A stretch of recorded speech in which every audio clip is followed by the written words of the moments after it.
security threat. Kayo man ay senador o ordinaryong tao na nagsasagawa nito, hindi po kayo makakaligtas sa kamay ng batas. Mga kapatid, alas 5:30 na. Ito na mga bumabanderang balita. Banta sa Senado, Cayetano kinukwestiyon kung totoo ba talaga security threat na sinasabi ni Gatchalian. Huli si Dumlao, tinuturong mastermind sa pagdukot at pagpatay sa Koreanong si Ji Ik-ju, arestado sa isang bahay sa QC. Patay sa lindol, mga nasawi sa magnitude 7.8 na lindol sa Mindanao, umakyat na sa halos 40.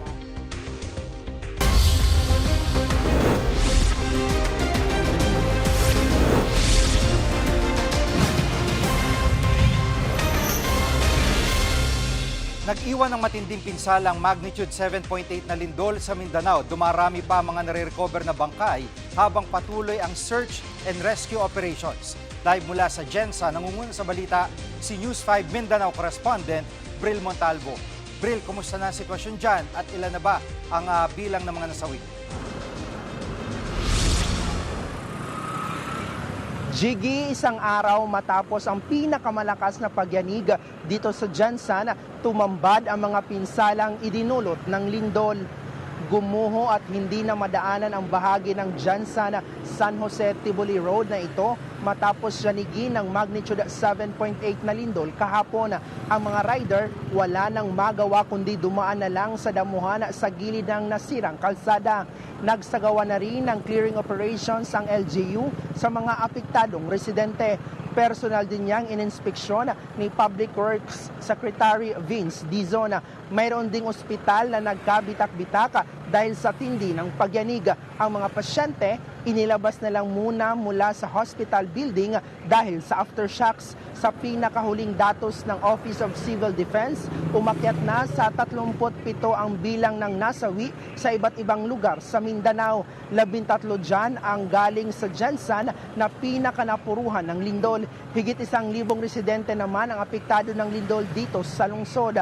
Inilikas ang ilan sa kanila. Samantala, GG, bumalik na ang supply ng kuryente dito sa ilang barangay.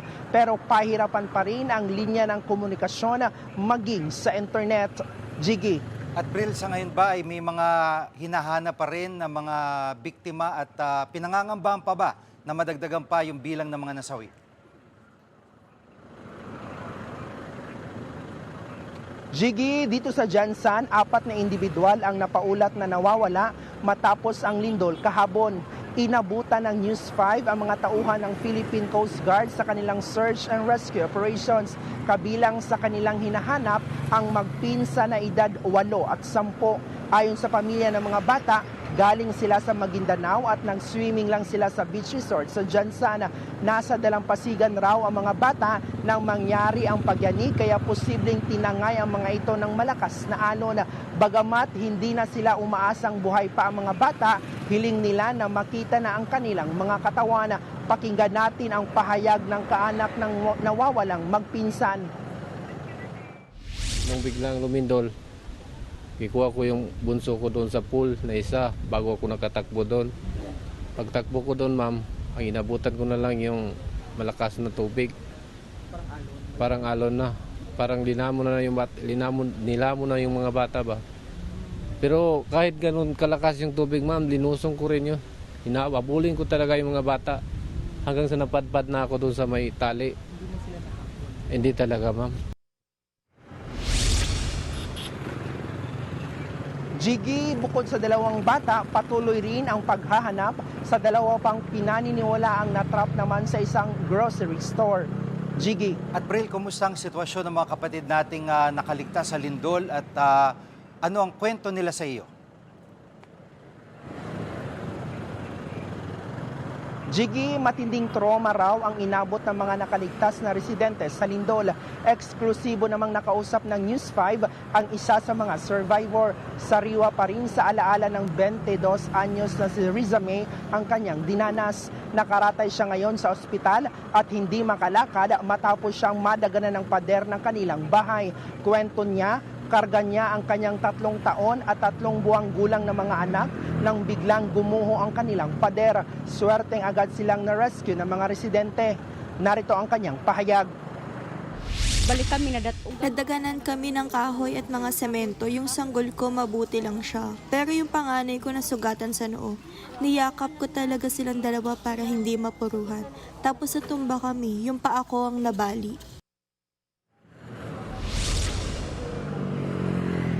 Samantala, Jiggy, ang ilan namang evacuees hanggang ngayon takot pa rin daw sa nangyaring lindol. Si Nanay Anisita ayaw nang bumalik sa kanilang bahay dahil sa takot sa aftershocks. Suot-suot niya lagi ang kanyang rosaryo sa leeg bilang proteksyon ng kanilang pamilya.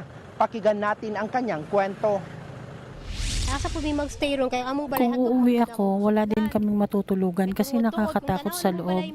Andun sa loob ang nasira sa aming bahay. Sa labas ng paligid namin, nagkabitak na ang lupa. Nakakatakot na kasi lumambot din ang lupa kasi malapit lang kami sa dagat.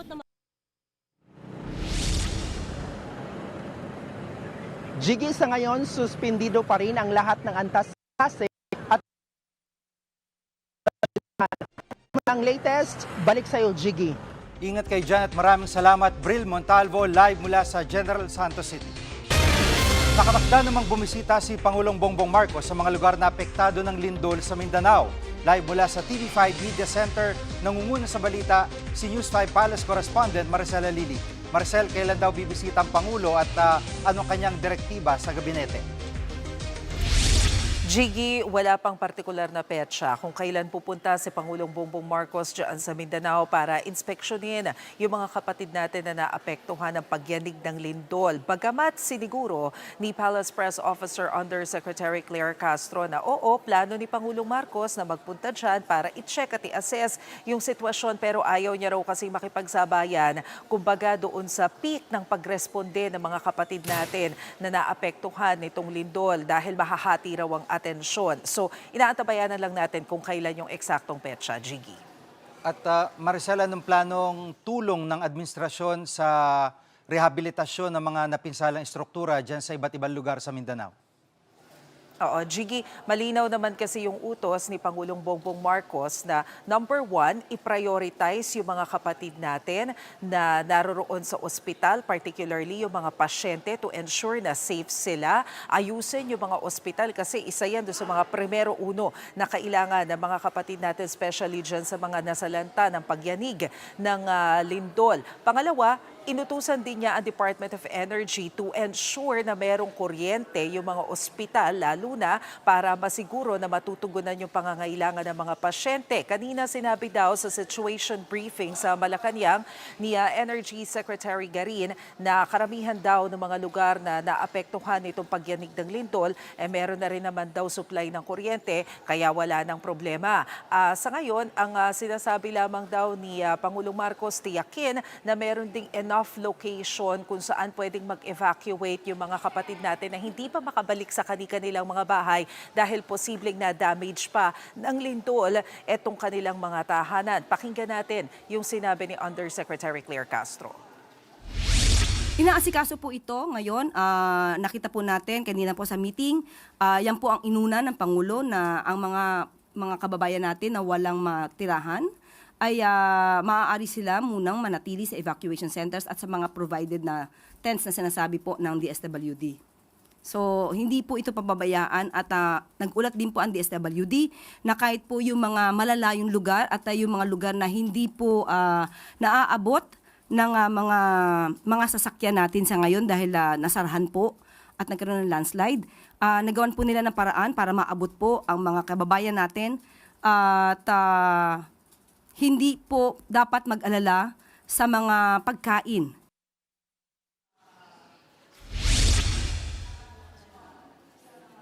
Jiggy? Yan ang ulat ni Maricela Lili live mula sa TV5 Media Center. Susunod, ang seguridad sa Senado hihigpitan dahil sa manoy banta. At dating pulis na utak-umano sa pagpatay sa isang Korean businessman noong 2016 na aresto na. Diyan lang kayo mga kapatid, dapat una sa lahat.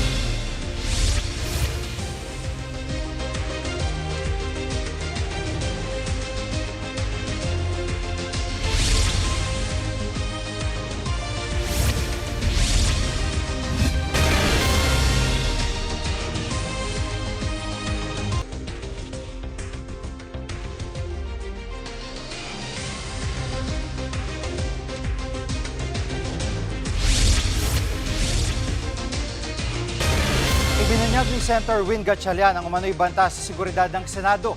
Dahil dyan, pinag-work from home muna ni Gatchalian ang Senate employee simula bukas hanggang Huwebes. Live mula sa TV5 Media Center, nangunguna sa balita si News 5 Senate Correspondent Mean Los Baños. Mean, saan nakuha ni Senator Gatchalian ng impormasyon na may banta nga ba sa Senado? Jiggy, nakuha raw ni Senator Win Gatchalian yung impormasyon na yan kaugnay nga dyan sa banta sa seguridad sa Senado mula daw sa NBI. Doon sa isinagawang consultative meeting ng Blue Ribbon Committee kahapon, kung matatandaan mo, ay nagkaroon ng meeting, di ba, yung Blue Ribbon na yan, ay sinabi raw ni NBI Director Melvin Matibag sa mga senador yung tungkol sa impormasyon na may threat o potential threat sa Senate building at sa Senate premises. At dahil siniseryoso daw nila Senator Gatchalian yung kanyang mga impormasyon ay talagang nagpakandak na sila ng inspection, ganoon din nakipag-meeting na siya diyan sa Senate Executive Committee, ganoon din sa Office of Senate Sergeant Arms para i-calibrate at kung mayroong mga adjustments na kailangan gawin doon sa Senate, doon sa security protocols ng Senado.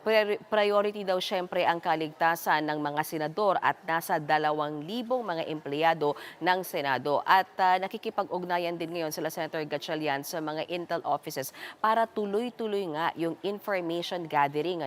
Kaugnay niyan dahil patuloy daw nilang minomonitor ang sitwasyon. At dahil dyan, Jiggy, heightened alert na ngayon ang Senado. Nagpadagdag daw sila ng forces, mas mahigpit ang security protocol at simula nga bukas, Wednesday hanggang Thursday, June 9 hanggang 10 ay nagpalabas na ng memo sa Senator Gatchalian at pinapatupad na muna ang work from home arrangement para nga sa Senate Secretariat at sa mga Senate employees at ang tanging papasukin ay yung Office of Senate Sergeant at Arms. Maging kaming mga miyembro ng media, hindi na muna pwede pumasok ng Senado simula bukas hanggang Huwebes, Jiggy. At may yung ibang mga senador ay nakatanggap din ba ng ganitong impormasyon? Jiggy, narinig na rin daw ni Senator Tito Soto ang kaugnay sa sinasabing banta sa seguridad sa Senado. Posible daw na i-consider yung lockdown ng Senado kung malinaw at delikado talaga yung security threat na yan. Habang si Senator Ping Lacson naman sinasabing hindi lang banta sa Senado ang narinig niya. May impormasyon din daw siya ng pagkadismaya sa hanay ng sandatahang lakas ng ating bansa. At base sa intel niya ay lumalakas daw nga talaga yung frustration na yan mula sa hanay ng AFP. Babala ni Senator Lacson, posibleng magamit yan doon sa mga mang-aabuso niyang pagkagalit na yan at pagkadismaya na yan ng mga gustong mang-destabilize ng gobyerno. At ang pagkadismaya daw ng mga sundalo nagmumula sa iba't ibang mga issue. Gaya na lamang ng agawan ng liderato sa Senado, nariyan din syempre yung flood control scandal at yung pagtaas ng presyo ng langis at iba pa. Sa ngayon, tahimik lang daw na nagmamasid ang AFP at hanay ng AFP sa mga sinasabing iba't ibang banta at yung frustration na nararamdaman ng ilan sa kanilang mga miyembro, Jiggy. Yung Cayetano Block, anong sinasabi naman nila? Sa ngayon, Jiggy, kini-question ni Senator Alan Peter Cayetano, bakit daw ibinahagi lang yung particular report na yan ng security threat sa Senado sa iilang senador at hindi sa lahat sa kanila at hindi raw sa lahat ng empleyado. Tinatanong din niya yung credibility ng NBI. Kailan pa daw ba naging lead agency sa Intel ang NBI? Nasaan daw ang AFP at ang NICA sa mga sitwasyong ito na sila talaga yung nag-a-assess ng mga Intel reports, specifically kapag mga security threats. Alam mo, Jiggy, ang sabi ni Senator Alan, kapag daw ipinaparating lang ang umano'y banta ng seguridad sa iilan lamang mga senador at hindi sa kanilang lahat, pwede daw yung gamiting political instrument o political tool. Samantala, Jiggy, may babala ang palasyo laban sa mga nagtatangkang manggulo sa Senado. Pakinggan natin ang pahayag ni Palace Press Officer Claire Castro. It is now being validated and it has been deferred to the proper authorities. Sa mga nagtatangka, dahil nga may nauulinigan po na ganitong mga security threats.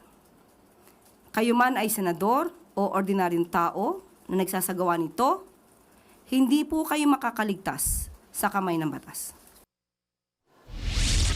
Sige, yan muna ang latest mula sa Senado. Balik sa iyo. Yan ang ulat ni Mean Los Baños, live mula sa TV5 Media Center. Naaresto na ng Philippine National Police ang dating pulis na si Rafael Dumlao. Siyang tinuturong mastermind sa pagdukot at pagpatay sa South Korean national na si Ji Ik-ju noong 2016. Live mula sa Quezon City, nangungun sa balita si Dave Abuel. Dave, sa nahuli itong si Dumlao?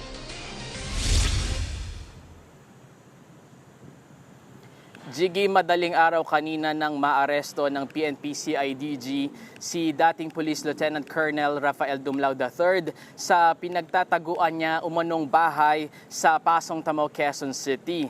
Ayon sa mga otoridad, nadatnan nilang mag-isa lang sa bahay si Dumlao. Maayos naman daw itong sumama sa mga operatiba. May nakita ring baril na nakalagay sa loob ng isang case habang inaaresto si Dumlao. Lisensyado naman daw ito pero nakapangalan sa ibang tao. Inaalam na kung sino ang may-ari ng bahay na pinagtaguan ni Dumlao. Pakinggan natin ang pahayag ni Interior Secretary John Vic Remulla.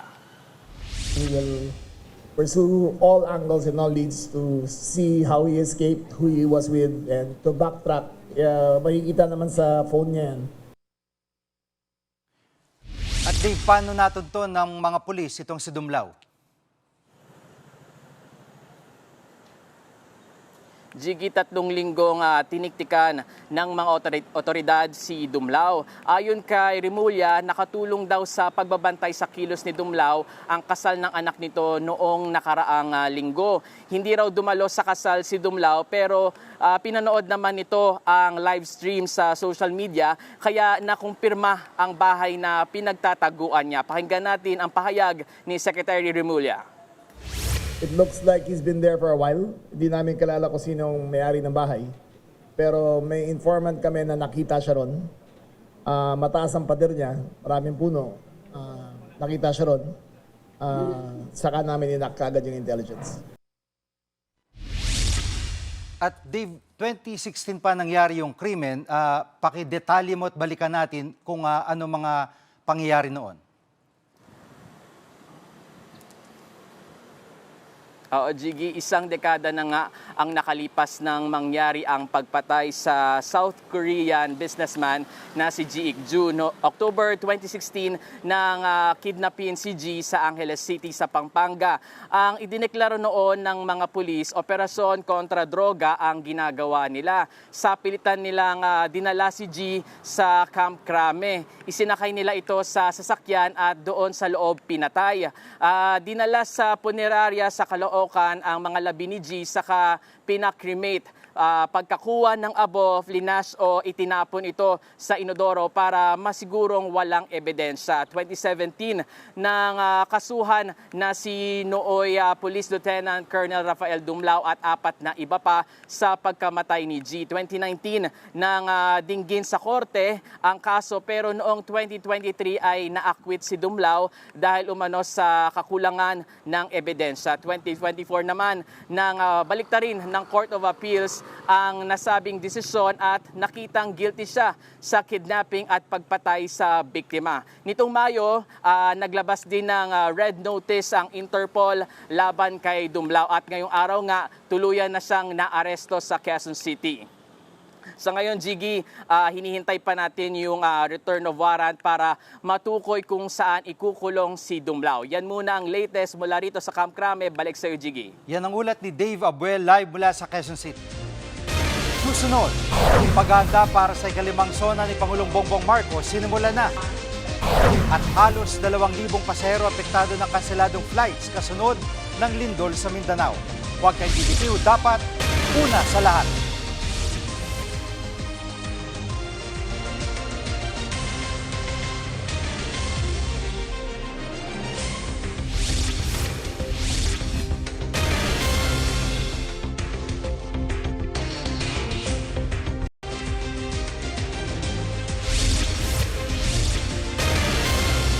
Tumambad ang matinding pinsala sa mga gusali at kalsada ng Sarangani matapos ang malakas na lindol.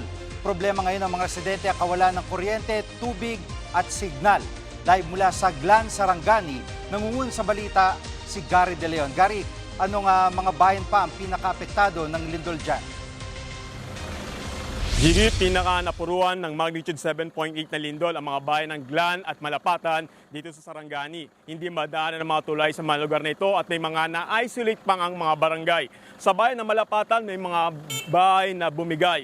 Nakunan sa video na ito kung paano nga tila dinuduyan ang pagyanig ng isang tindahan. Ilang sandali lang, bumigay na ang gusali. Hindi naman madaanan ang Sapo Masla Bridge dahil sa pinsalang tinamo ng tulay mula sa lindol. Halos naputol kasi ang naturang tulay. Doble kayod na ngayon ng DPWH para ayusin ito dahil nasira ang Sapo Masla Bridge. Walang choice sa mga residente kundi tumawid ng ilog. Kailangan pa nga nilang magbayad ng 10 piso para makatawid sakay ng isang balsa. Sa munisipyo ng Glan, kita rin ang lawak ng pinsala ng lindol. Bumigay ang ilang gusali ng mga bahay, pati mga paaralan, natabunan ng mga gumuhong lupa. Ang ilang bahay nga sa Sitio Tagaytay sa Barangay New Aklan, makikita ring nagkabitak-bitak ang lupa sa lugar. Sa Tampat sa Maasim, Sarangani na epicenter naman ng pagyanig, gumuho ang gilid ng kalsadang ito kaya isinara ang isang linya nito sa mga motorista. Sa buong Sarangani, 22 ang nasawi batay sa datos na Sarangani PDRMO. Pero paglilinaw, 11 ang talagang sinasabing patay na at ang 11 ay hinahanap pa. Higit 100 naman ang sugatan. Mahigit 40 naman ang nasirang mga bahay sa gusali habang higit 200 ang bahagyang napinsala. Pakinggan natin ang pahayag ni Sarangani Governor Rogelio Pacquiao. Ongoing assessment, validation sa mga lugar na most affected itong earthquake. Kasi may mga provincial roads, national roads yung damage, even bridges na nag-collapse. At Gary, sa pagko-cover nyo dyan, may nararamdaman pa ba kayong mga aftershocks at kumusta yung mga kababayan natin dyan ngayon sa Sarangani? Gigi, matapos ang lindol kahapon, mahigit 9,000 evacuees ang masamantalang nanatili sa mga temporary shelter. Kalahati ng bilang na ngayon ay bumalik na sa kanilang bahay. Karamihan daw ng mga nakatira sa mga barangay malapit sa dagat matapos tanggalin ng PBOX ng tsunami warning. Ang reklamo ngayon ng mga residente, wala pa ring supply ng kuryente at tubig kaya mahirap daw, lalo na sa mga bata at senior citizen, ang kanilang kalagayan. Wala pa ring signal dito sa Sarangani kaya pahirapan ang assessment sa lugar. Ang magagawa na lang daw ng mga residente ngayon ay hintayin makabalik ang supply ng kuryente at tubig. Yan muna ang latest. Balik sa iyo, Jiggy. Yan ang ulat ni Garrett De Leon live mula sa Glan, Sarangani. Kanselado naman ang maraming flights papunta at galing sa Jensan matapos ang lindol. Pansamantalang sinarang airport sa syudad dahil sa tinamong mga pinsala. Live mula sa NAIA Terminal 3, nangungun sa balita si News 5 Transportation Correspondent Gerard de la Peña. Gerard, kumusta mga kababayan natin, ang mga stranded na pasahero?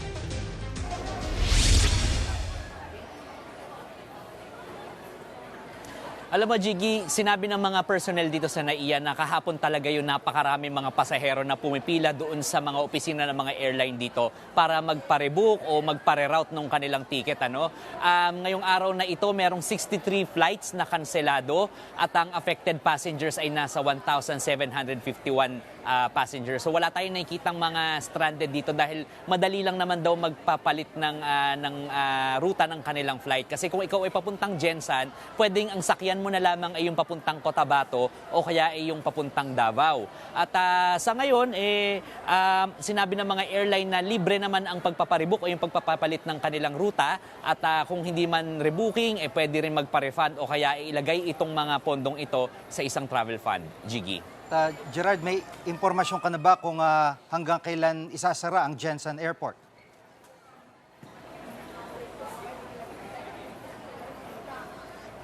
Jiggy, sa ngayon ang sabi ng Department of Transportation mukhang hindi pwede para sa commercial operations itong General Santos International Airport hanggang sa susunod na linggo. Sa ngayon kasi merong mga structural engineers doon na sinisilip yung structural integrity nitong airport. Kung yung mga poste ba nito okay pa, yung mga pader ba ay hindi guguho, kung magkaroon man ng aftershocks. Dahil kung makikita natin yung pinsala nitong lindol na ito dito sa airport ay napakatindi. Ang daming mga bintanang nabasag, yung kisame, tsaka yung mga bubong ay nagbagsakan, yung mga pader ganun din at sirang-sira talaga. So ang sinasabi ni Acting Transportation Secretary Giovanni Lopez ay hihingi muna sila ng certification kung pwedeng magamit ito at kapag wala itong certification na ito, hindi sila papayag na magkaroon ng kahit partial operations man lang para dito sa passenger terminal building nitong General Santos International Airport. So nakakita rin sila ng damage doon sa control tower. Ito yung pinupuntahan ng mga mga employees ng CAAP, Civil Aviation Authority of the Philippines. At sila ay nagsasabi kung safe na bang lumipad o lumapag ang isang eroplano na may basag itong tower nito, yung bintana dito at delikado raw. So kanina naayos na yan at pwede na magamit yung tower, pwede na magkaroon ng mga military or humanitarian flights dito. Ang target din pala, Jiggy, ng DOTR next week ay sana raw magkaroon na ng partial operations dito sa airport na ito. Kinausap na nila yung mga airline para magkaroon nga ng siguro tamang scheduling para rito. Titingnan daw muna rin ng DOTR kung meron nga bang safe na lugar dito sa airport na to kung saan pwedeng mag-accommodate ng mga pasahero. Jiggy. At para doon sa mga apektadong pasahero, syempre yung mga babiyahe pa by land papuntang Jensan mula Davao o sa ibang mga airport, medyo mahal yun para sa kanila. May tutulong ba o may tulong ba na nakalaan ang pamahalaan?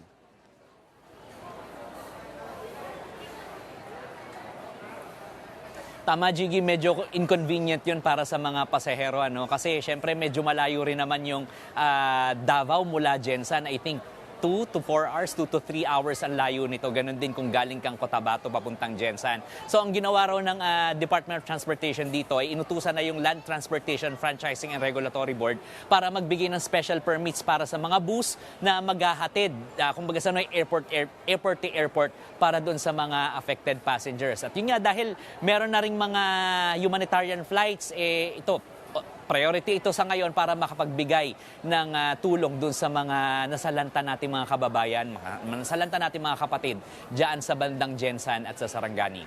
Yan muna ang latest. Balik sa'yo, Jiggy. Yan ang ulat ni Gerard de la Peña live mula sa NAIA Terminal 3. Susunod, mga kinatawa ng Senado at Kamara nagpulong para sa ikalimang SONA ni Pangulong Bongbong Marcos. At sa dokumentado, mga segunda manong appliance, paano naging patok sa mga mamimili? Huwag kayo bibitiw, dapat una sa lahat.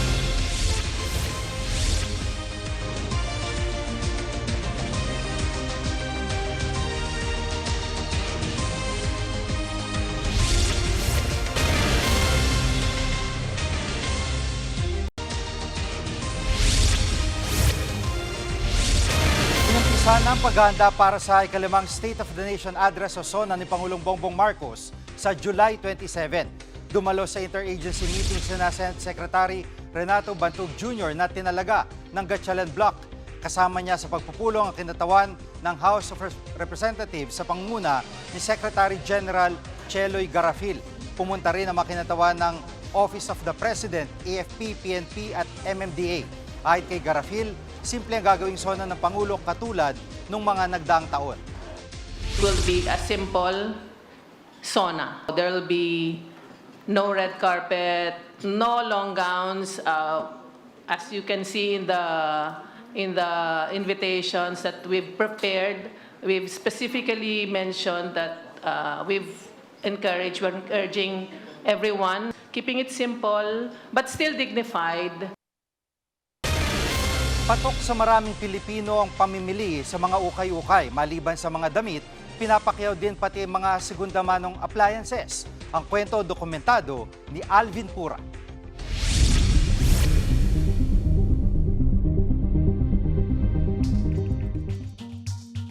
Sadyang mahilig sa ukay-ukay ang mga Pinoy. Ang mga gustong makamura sa wagwagan ng punta. At hindi na lang damit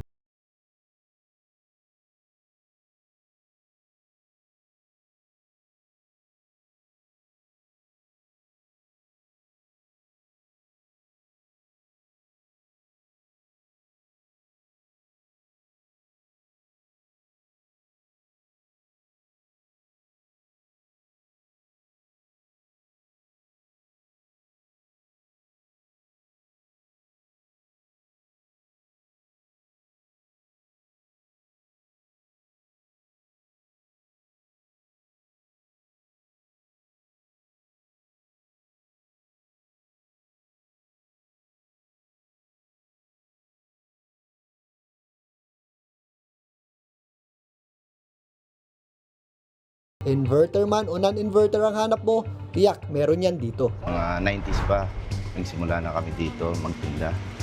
Ngayon, ang binibenta namin mga aircon, mga slightly used, mga gamit na hindi masyado nagamit, mga pinagpalitan lang kung gano'n.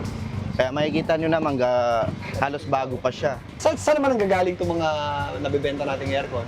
Ang source namin po ng mga product namin, sa mga condo, yung mga pinupull out na kaya hindi na ginagamit, gano'n, tapos binibenta sa amin. Kaya yung iba naman sa warehouse, minsan may nakakakuha din kami mga mall pull out, yung may mga gas-gas lang.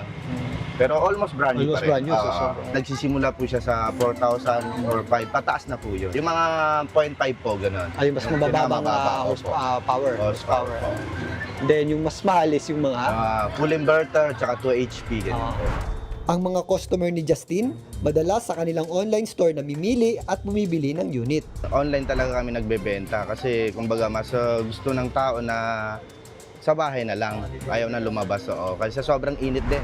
Kung may local source ang mga aircon ni Justin, imported naman ang second-hand washing machines at refrigerator na tinitinda ni Jaber. Itong lahat ng paninda namin, sir, galing Japan. Po, mga washing machine, front load, tapos yung mga rep natin, puro galing Japan yan. 100 volts lang po siya, napakatibay. Ito yung tinatawag nilang 4N1, sir, wash and dry heater. May heater din. Opo, wala ka nang gagawin. Halimbawa, nilagyan mo ng labahan yan, i-power mo, start mo. Siya nang bahala lahat, siya nang gagawa. Magkano ganito? Ang bigay namin dyan, sir, 4-in-1. 15,000. Ang laman nito, 11 kg. Hindi man bago, may warranty pa rin daw ang mga tinda rito. Ayan, matitibay na, syempre, Japan quality. Pero may nagkakaroon ba tayo ng issue dahil 110 or 100 volts? Minsan naman po, may mga issue po yan. Pero kadalasan po naman po, lahat ng issue rito, nagagawa namin ng paraan. Kasi halos lahat yung pagdating dito, good na siya. Hindi na kailangan gawin. Tapos pag nabibinta naman namin po, nagbibigay kami ng warranty. Bukod sa 3 taon pre-labor warranty, meron kaming 1 buwan. Pag binili mo, 1 buwan, gagamitin mo. Pag di mo magustuhan, replace mo. Bagamat malaki ang matitipid sa mga segunda manong appliance, maging maingat sa posibleng hidden cost sapagkat hindi nga bago, hindi maiiwasan ang mga sirang kable o marurupok na linyang de kuryente sa loob ng lumang appliances. Sa tala ng Bureau of Fire Protection, faulty electrical wiring ang numero 1 sanhi ng sunog sa bansa. Itong sa amin na second hand, porket second hand, madali daw masira. Hindi naman kasi bago namin i-release yan o ibenta, kinukondisyon namin yan, sinisigurado namin quality po yung binibenta namin. Kami na po naglilinis, then nagpapaganda. Para mas mukhang presentable siya. Para kumbaga, pag binili na, ready to use na po siya. Ayos lang naman magtipid lalong-lalo na sa taas ng presyo ng bilihin. Pero naway kakibat ng pagbaluktot natin sa maikling kumot ang pag-iingat natin sa natatanging buhay na taglay natin. Alvin Pura, mukha ng maliliit, isyong malalaki. Dokumentado. Kami ang inyong mga kapatid sa Balitan at Public Service. Dapat una sa lahat, abangan niyo po ulit kami bukas dito sa TV5, 1PH, RPTV, True TV at 105.9 True FM. Susunod na